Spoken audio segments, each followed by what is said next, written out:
Say, kids, what time is it? It's kind of like watching TV, but, in your car. 104.7 The Cave, Mike the Intern, Jay Stevens in the studio. It is Thursday, time for another edition of Dark Side of the Stream. This week was my pick. It is a new documentary on Hulu. You should definitely watch it. It is called The Jewel Thief, and it tells the story of a young man from Canada who was kind of a nerd, right? Yeah, good-looking fella. I mean, it's relative. If you look at the pictures, though, like of him, because he's super nerdy. Because again, he documented. I mean, for a guy who stole a lot of money, and we're talking about really millions here, he loved to document himself. He videotaped everything. Document himself stealing stuff from gas stations and malls. Can I just say, this dude? First of all, I love him. It was incredible documentary, incredible guy. Like, dude, you gotta love a guy like this. You gotta love a story. Okay, let's rewind it back a minute. Okay, we're not saying that we love a guy that steals a lot of money. We're not saying that you should go out and be a thief and whatever. It's not like he took all that money and gave it back to the poor or anything. But you do like it, at least we, being the majority of white American males in this country, like it when we see the underdog win. And that is the story of Danny Blanchard out of Canada. He is an underdog. You look at him, his mom was a single mom, poor as hell, living in Omaha, Nebraska, not doing anything. You look at him, he's a nerd, like a big time nerd, but for some reason the kid can talk, and he was friends with everyone. They talked about how he was friends with gangbangers in Omaha. Everybody, like nerdy kids, like he was just a cool very dude. Intelligent, very smart guy, man. Like, methodical, smart guy. But beyond that, I think this story too is also the story of a man who suffers from little man's disease like no other. And what I mean by that is he's constantly trying to prove to everyone and everything that he can that he is the smartest, most intelligent, best looking, more money. And if he feels like you disrespected him in any way, he's going to go after you. Now, I'll tell you, or I'll ask you this, and you know this because you fight all the time. You're in jiu-jitsu. You understand this. And as a fighter, one of the things that I always recognize as growing up was that I was never really scared of the guys that were bigger than me. I was always scared of the little guys that were willing to go up against me, because that in my mind would be what the hell is this guy thinking that he's going to be able to take me down? He either must know something I don't know, or he's so damn crazy, that he's willing to kill me. Crazy goes far. And sometimes, man, if you got a little guy like that that's willing to step up to you, your size ain't going to mean a whole lot. Yeah, also UFC. So bottom line is, there are some times where in this documentary, he says something like, for example, when he got booked into the city jail and stole the cop car and took off. Yeah. He claims that there was a bunch of press out there, and the arresting cop is like, a bunch of the things, there was like two stories for sure. Like there's no stuff. But yeah, dude would get arrested and he escaped. Guys steal left the cop car. He left the keys in the damn car. What do you expect? Bro. The other thing they caught him on was the bank deal with his. He was talking about how his problem with the banks was that they were always going after his mom. All the banks do. The banks get away with crimes. They do. So. But he used the story of having to use ginger ale instead. He didn't have enough money for milk, so he had to use ginger ale for his cereal. And they go immediately to his mom, and his mom's like that never happened. So there was definitely some tall tales. Bottom line is, this guy had a chip on his shoulder. Yeah. Whether you believe his story or other story, he had a chip on his shoulder. Well, and he started small. He started just stealing from Radio Shack and selling on the street. Then he decided, hey, I can steal it and I can make fake receipts and exchange it for money. Just take it back to the same store I stole it from. Jay is spilling all the candy, because that's what we're going to talk about next. Dark Side of the Stream on 104.7 The Cave.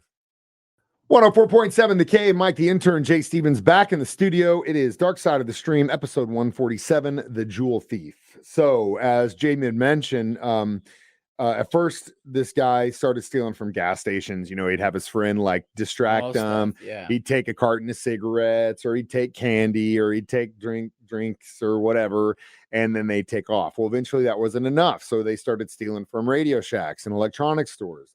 But then eventually, at a certain point, you have all this stuff. What are you going to do it for? Well, he got the bright idea of stealing a printing machine from a cash machine, and then basically forging receipts, printing his own receipts, and then take all the stuff back.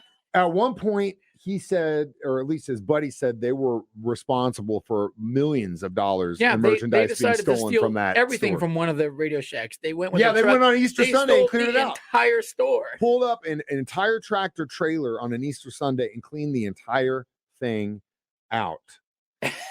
Incredible, which is just dude. unbelievable. And this is in the 80s. Now, again, you didn't have a bunch of, kids doing this stuff on the regular level, but it seems to me to think that the reason Radio Shack went under may have been the fact that this guy was stealing so much stuff from their stores, which is unbelievable. But yeah, he continued to do that. Eventually he gets popped, goes into prison for I think a year, maybe 2 years, something like that. Comes out, gets deported back to Canada, where then he would really turn on his game, which will continue next. Dark Side of the Stream on 104.7 the K. Mike the Intern, Jay Stevens back in the studio. It is Dark Side of the Stream episode 147. One thing I didn't mention before we went into this, and he got arrested and went to Ontario, got deported essentially because he is a Canadian, but he was living in the US at the time, was that he bought his own house. A nice two-car garage at 16 years old, using the funds that he got. Now, after he got out of prison, obviously his mom was like, you can't do this anymore. So he thought he got smarter. And I think at first he said that he was like, his buddy and him got a mortgage together and they were going to split payments. He was buying and selling cars, and that's kind of how he was getting all this money and investment. So he just kept lying to her. As a parent, though, I feel bad for her because you could tell that she hurts from some of the choices he made. But she was also unconditional love, though. Again, and that's a choice you have to make as a parent. I mean, at a certain point, she can't be that stupid, right? But instead, she chose to be ignorant of the situation and didn't get involved and just said, you know what, he's going to do what he does, and that's exactly what he did. So he's back in Canada. These guys comes up with the most genius plan of all time. Yeah, he sees that a bank's being built. Well, at first he again, this I think goes back to the fact that this guy has an illness, and that is that he is addicted to the idea of stealing, the rush of doing it, because at a certain point it really didn't matter how much money. Rush, and I think it's also the I can do this. Yeah, you can't stop me. Yeah, the back to little man's disease. Yeah. So one day drives by a bank and is like, you know what? Screw it. I'm gonna steal that.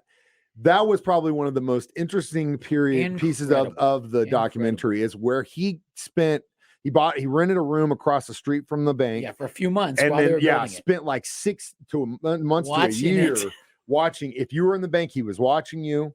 Got the floor plan. Well, he bought a hard hat and a vest at the Home Depot. That's when they were building it. That's the next one. This first one though was the beginning of how he did his plan, and that's what I thought was interesting. He would literally lay out like the floor plan and say, this is how this place is, and then at every single step, which direction he would take, how he would disable the security alarms, what those look like, the motion detectors, everything that had to do with his entire process.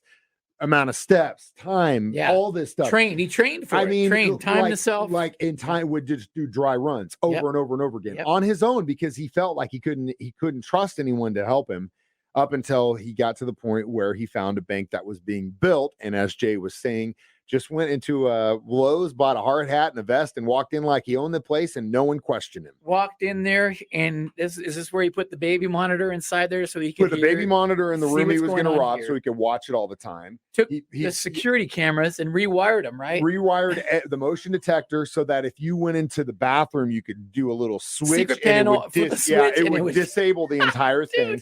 So basically, months in advance before they built the bank, as they were building it, he would go in and make these little changes to whatever security they're doing, so that he would essentially build his easy way in and way out.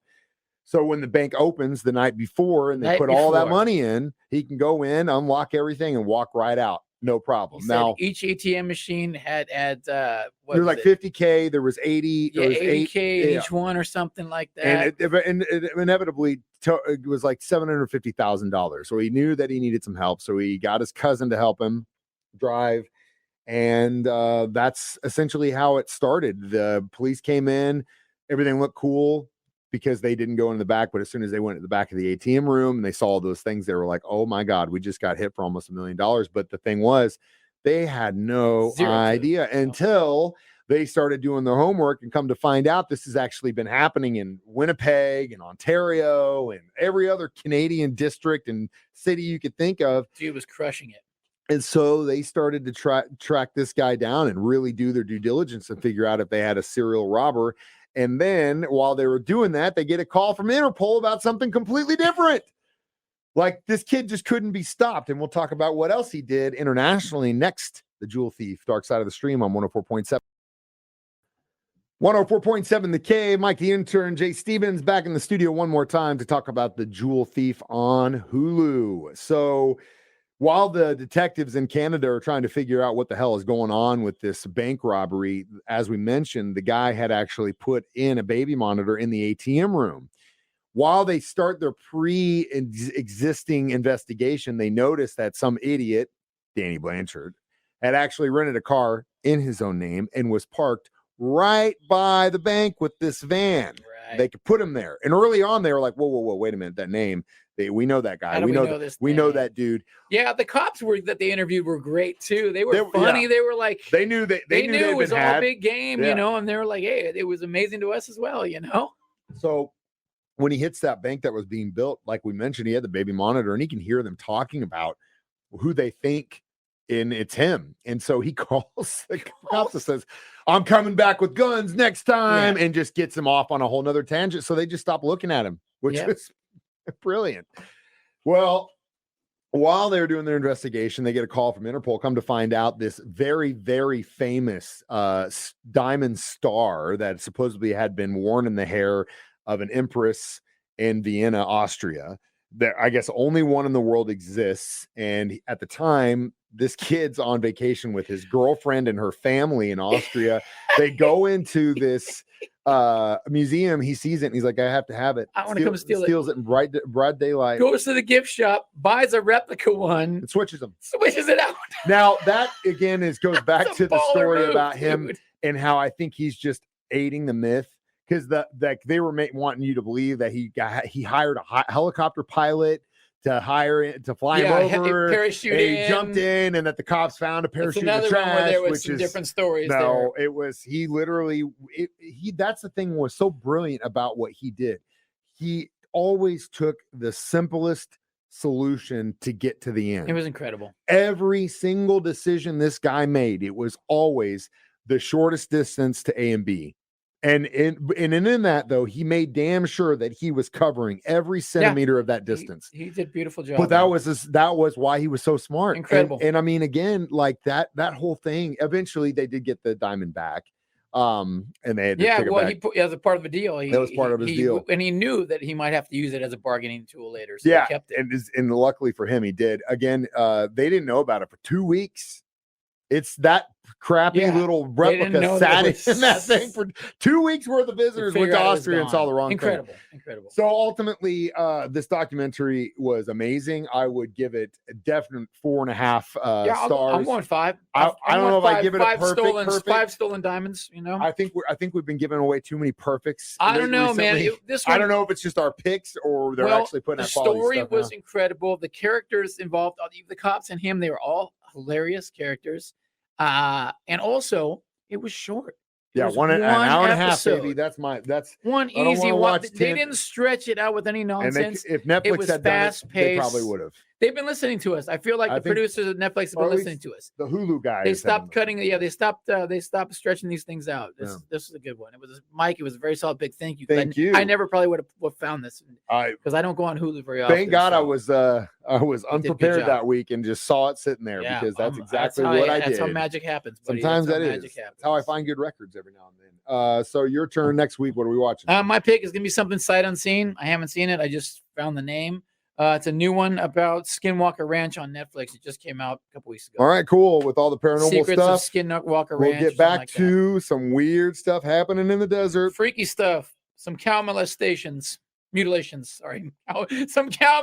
That's the soundbite right there. Something you will not hear on Dark Side of the Stream next time. Yeah. Let's. They're completely different things. And while I inform Jay on how to do that off of the air. I am Mike the Intern. This is Jay Stevens reminding you we watch documentaries, movies, so you don't have to. It's Dark Side of the Stream on 104.7. Save the cow. Don't molest the cows.